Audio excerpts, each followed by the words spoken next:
कि यदि कोई व्यक्ति जीते जी मोह, माया, अहंकार और सांसारिक आसक्तियों से मुक्त हो जाए तो उसका जीवन सार्थक हो जाता है।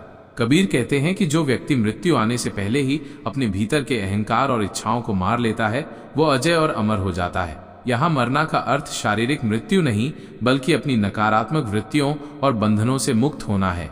दूसरे शब्दों में, जो व्यक्ति आत्मज्ञान प्राप्त कर लेता है और सांसारिक बंधनों से ऊपर उठ जाता है वही वास्तव में जीवन को जीता है और मृत्यु के भय से मुक्त हो जाता है। ऐसा व्यक्ति जीवन में रहते हुए भी मृत्यु के पार चला जाता है, इसीलिए उसे अजय अमर कहा गया है।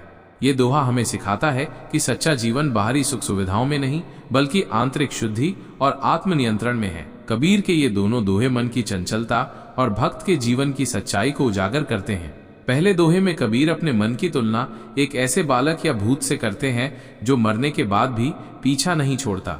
वे कहते हैं कि उन्होंने भूलवश मान लिया था कि उनका मन सांसारिक इच्छाओं से मुक्त हो गया है, लेकिन वास्तव में वो मरा नहीं बल्कि एक प्रेत की तरह और अधिक प्रबल होकर लौट आया है। यह दोहा मन की गहरी आसक्तियों और उनसे मुक्ति पाने की कठिनाई को दर्शाता है। मन सांसारिक विषयों में इतना रमा हुआ है कि उसे मारना आसान नहीं है, और यदि ऊपरी तौर पर वो शांत भी लगे तो भीतर वो फिर से जागृत हो सकता है।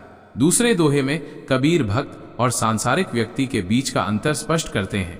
वे कहते हैं कि यदि कोई भक्त जो ईश्वर में लीन है मरता है तो उस पर रोना नहीं चाहिए, क्योंकि वह तो अपने वास्तविक घर ईश्वर के पास जा रहा है। रोना तो उस अभागे, साकट, शक्तिहीन, ईश्वर से विमुख व्यक्ति पर चाहिए जो संसार के बाजारों में बिकता फिरता है, यानी सांसारिक मोह माया में फंसा रहता है और जन्म मृत्यु के चक्र में घूमता रहता है। यह दोहा मृत्यु के प्रति एक आध्यात्मिक दृष्टिकोण प्रस्तुत करता है, जहां भक्त की मृत्यु एक मुक्ति है जबकि सांसारिक व्यक्ति का जीवन बंधनों से भरा हुआ है। कबीर के इस दोहे का यह अर्थ भी बिल्कुल सही है और यह इसके भाव को और अधिक स्पष्ट करता है। यहाँ अपना घर से तात्पर्य केवल ईश्वर का धाम ही नहीं है बल्कि वो अविनाशी आत्म स्वरूप भी है जिसे भक्त ने अपने जीवन काल में पहचान लिया है। इस अर्थ के अनुसार भक्त मरे क्या रोइए, जो अपने घर जाए। जिस भक्त ने अपने कल्याण रूपी अविनाशी घर यानी अपने आत्मज्ञान और ईश्वर के साथ अपने अटूट संबंध को जान लिया है, उसके शरीर छोड़ने पर क्यों रोना। यह तो उसके लिए मुक्ति और अपने सच्चे स्वरूप में वापसी है। रोइए साकट बपुरे, हाटों हाट बिकाए। रोना तो उन बेचारे अज्ञानी और ईश्वर से विमुख लोगों साकट पर चाहिए जो मरकर 84 लाख योनियों के बाजार में बिकते फिरते हैं। यहाँ 84 लाख योनियां जन्म और मृत्यु के उस अनवरत चक्र का प्रतीक हैं जिसमें अज्ञानी जीव अपने कर्मों के फल भोगने के लिए भटकते रहते हैं। यह दोहा हमें मृत्यु के प्रति एक ज्ञानात्मक दृष्टिकोण अपनाने की प्रेरणा देता है। जो ज्ञानी हैं वे मृत्यु को अंत नहीं बल्कि एक पड़ाव मानते हैं, खासकर उन लोगों के लिए जिन्होंने अपने जीवन का लक्ष्य प्राप्त कर लिया है। शोक उस अज्ञानता के लिए होना चाहिए जो आत्मा को बार बार जन्म और मृत्यु के बंधन में डालती है। कबीर का ये दोहा वैराग्य और आत्मसमर्पण की एक अत्यंत सशक्त अभिव्यक्ति है। इसका अर्थ है, मैं मेरा घर जा लिया पलीता हाथ, मैंने अपने मैं और मेरे के भाव रूपी घर को जला दिया है और अब मेरे हाथ में ज्ञान का पलीता है। जो घर जारो अपना, चलो हमारे साथ। यदि तुम भी अपने इस अहंकार और मोह के घर को जलाना चाहते हो तो मेरे साथ चलो। इस दोहे में घर सांसारिक आसक्तियों, अहंकार और मैं और मेरा के भाव का प्रतीक है जो आत्मा को परमात्मा से अलग करता है। पलीता ज्ञान की ज्योति का प्रतीक है जिससे अज्ञान के अंधकार को नष्ट किया जा सकता है।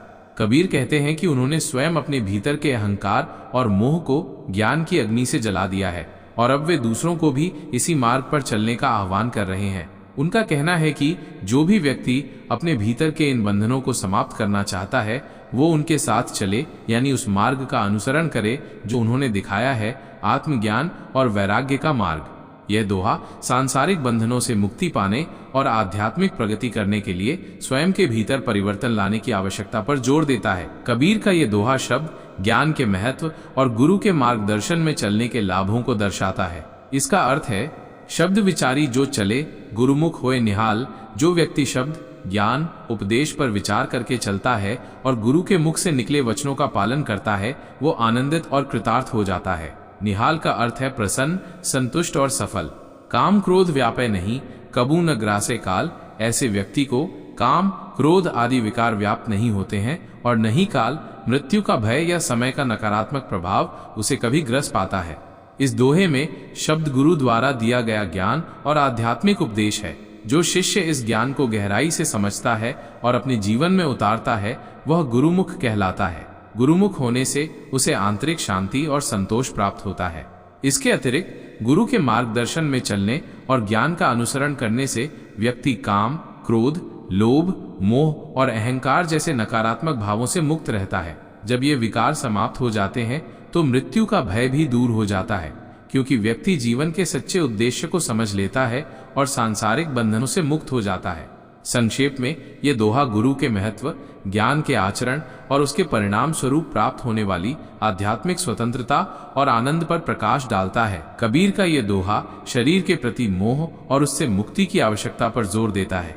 इसका अर्थ है, जब लग आश शरीर की मृतक हुआ न जाए। जब तक इस शरीर से आसक्ति बनी रहती है तब तक आध्यात्मिक रूप से मरा नहीं जा सकता, यानी मुक्ति नहीं मिल सकती। मृतक का अर्थ यहाँ आध्यात्मिक मृत्यु या सांसारिक बंधनों से मुक्ति है। काया माया मन तजय चौड़े राह बजाय। जो व्यक्ति अपने शरीर, काया, सांसारिक धन संपत्ति, माया और मन के अटैचमेंट्स, मन के संकल्प विकल्प को त्याग देता है, वो बेफिक्र और आनंद में जीता है।